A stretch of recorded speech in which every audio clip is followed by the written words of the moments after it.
So Annetta Nye, who was she and what did she do? Okay, good question.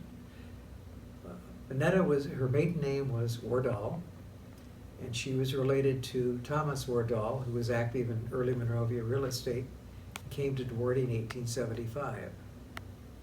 She was born, I believe, in Indiana, and grew up there and in Iowa.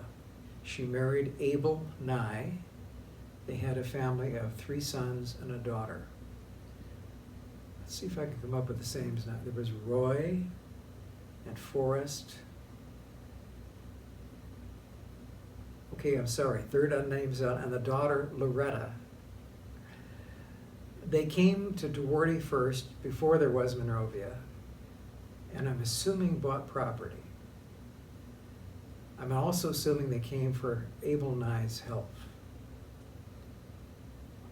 I don't know exactly, I've never verified the location of the property they bought, although I have a theory. Anyway, they bought prior to the establishment of Monrovia. They returned, I think, to Iowa, and then Abel Nye died in Northwood. It's probably buried there. And find a grave could certainly tell me. But anyway, subsequent to Abel's death, Annette,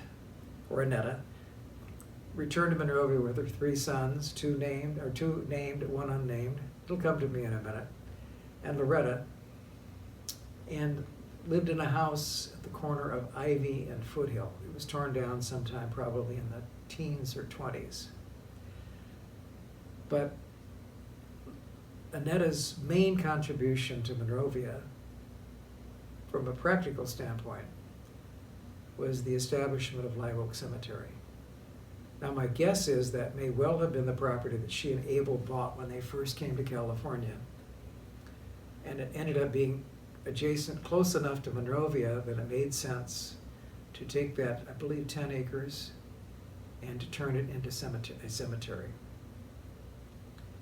There are articles in the newspaper saying the cemetery grounds were being prepared, and the first burials took place the fall of 1887. Her brother, Edwin Melton Wardall, for many years was the cemetery manager.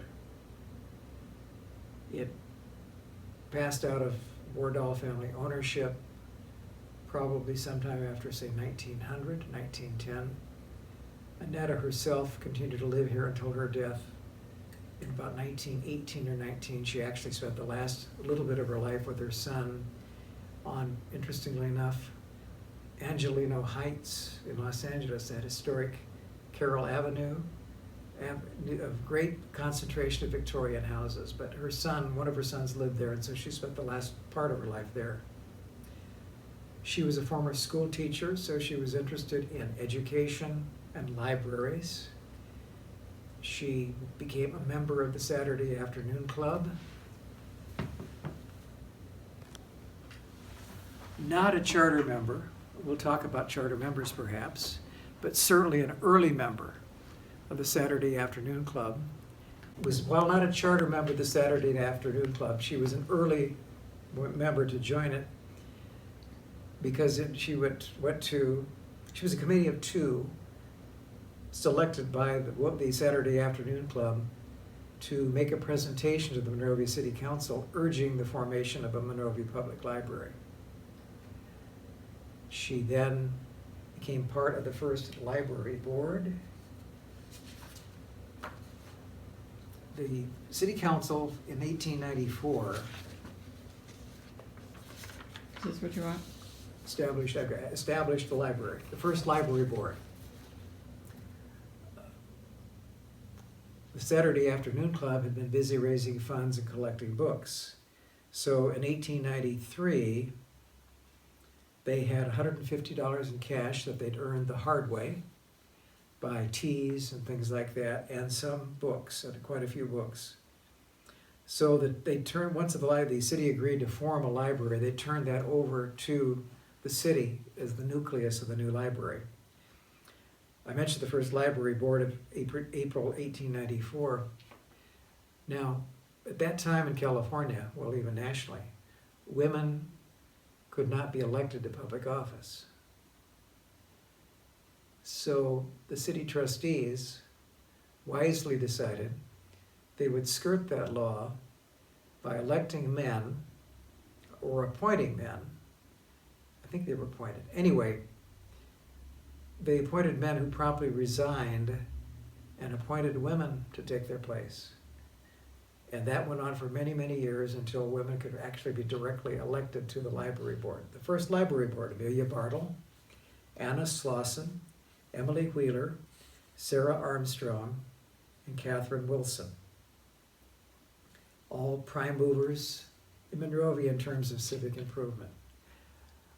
Annetta was active in the community, active member of the club. I'm not, the establishment maintenance of the cemetery was her primary business occupation. In terms of social involvement, it was a Saturday afternoon club. So Live Oak, would she have sold that property, or did she donate that property? And what was her involvement in getting Live Oak started? Do we know? I think that she owned the land and had it subdivided into cemetery plots and then offered them for sale. So she was a businesswoman. And I believe she asked her brother to serve as the manager of the cemetery for her. Her parents and her brother are buried at Live Oak. Thomas Wardall, he was born in, let me think about it. Well, her mother was born in 1828 and died in 1908. And her father was born in 1815 and died in 1918 and was mowing his own lawn up to the age of 100 or 101. So she had some good genes that she inherited from her parents. And he wasn't using an electric lawnmower. He was not using an electric lawnmower. In fact, there's a picture of him that's been posted, I think probably Ancestry.com. Someone scanned a newspaper article about Thomas Wardall mowing his own lawn at 101 or something to that effect. Wasn't there a Wardall block? That was her cousin's, And Thomas Wardall's block in the 600 block of South Myrtle on the west side. Thomas Wardall had a house on Buena Vista in Duarte. That might have been his second location. I know he came in 1875 from Iowa. I don't know if Annette and her husband came because Thomas was here already, or one influenced the other to relocate to Duarte. But Thomas bought property in Monrovia in 1886 and 1887 and subdivided into town lots. This was some of the peripheral land of larger parcels. He had subdivided into town-sized lots. He had property on East Colorado that he had called, was it the Thomas Wardall Orange Grove Tract, something like that. In the 1890s, they came to Monrovia and bought what had been the Luther Reed Blair house, lived there for about, I'm guessing 10 to 15 years, and then built another house in East Colorado, and that's where he and his wife spent the final years of their lives. 412, I believe, East Colorado. And wasn't there a Nye building or business on South Myrtle? That was one of Annette's sons who built that as a hardware store.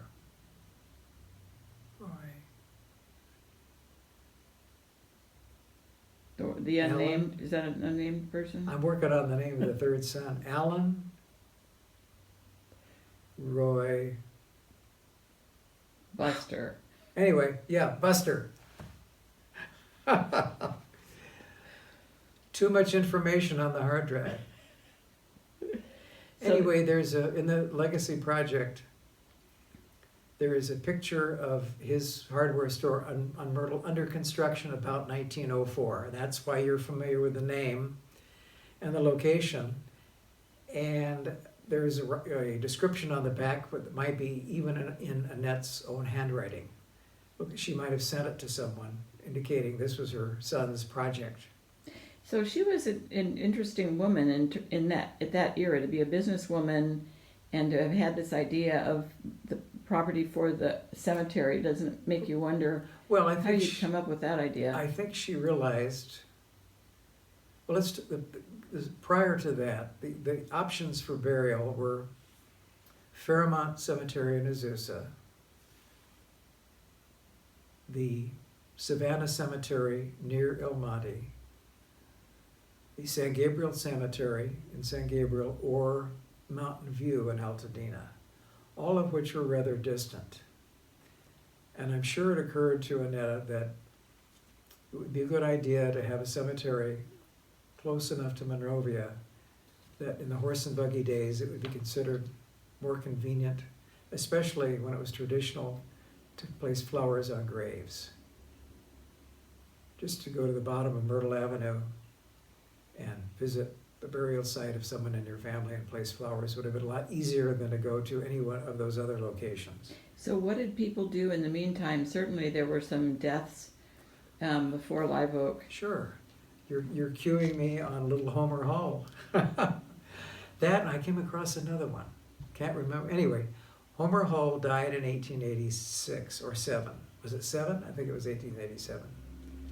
87, I think. 87. Anyway, this was prior to the establishment of Live Oak. So William and Mary Jane Monroe asked the whole family if they'd like to bury Homer on the grounds of the Oaks. So that was his first burial place. And he was 2 years old. 2 years old. Killed in an unfortunate accident on Myrtle Avenue.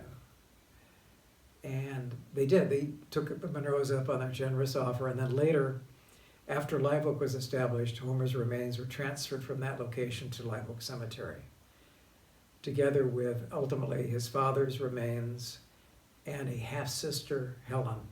Who had also been buried on the property around the Oaks? She died, she lived quite a long life. I think Helen died maybe in the 1970s, 60s or 70s. I was just wondering if that was an unusual thing or if they had made that offer to other families. I think they did, but I'm trying to remember, I can't remember who it might have been. I mean, was the backyard full of No, was it full of corpses? people? I don't think so. But anyway, that's the Hall Family Association with Live Oak, or actually with the Oaks first and then Live Oak, in that it would, Homer's interment would have been among the earliest in the cemetery. And now it is where many of the founding Many, right. families And it's are. been expanded to the west, to the east, and to the south. So the property now is larger than her original. Much larger. Even if you look at the 1904 Monrovia City map, you can see that Live Oak was still about its original boundaries. It's identified on the map as Live Oak Cemetery, but you can see from that map, comparing that map with today's, the huge expansion that's taken place over time. So that's Annetta Nye. That's Annetta Nye. Now, one of her sons married a widow, Mabel Squires. And they built, I think it may be her first husband, built a house around the corner from me on East Colorado. My mother told me that when my much younger sister died in 1960, Mabel Nye wrote her a beautiful letter of condolence, which I found a week ago when I was going through a box of stuff from my mother's. Mm. And it was indeed a beautiful. In it, Mabel remembered back to the death of her own daughter, her only child, and said she'd hesitated to write. It was difficult to think about it even after so many years. Anyway, it's a great example of the letter writing that used to take place and has largely stopped. And speaking of women, that's one of the things that women did. They did. Mm-hmm. I have the letters of condolence that were written to my grandmother in 1923 when my grandfather died. Mm. One is from Mrs. Marshall, the library board, and so forth. Mm. Beautiful letter of condolence. Mm. Yeah.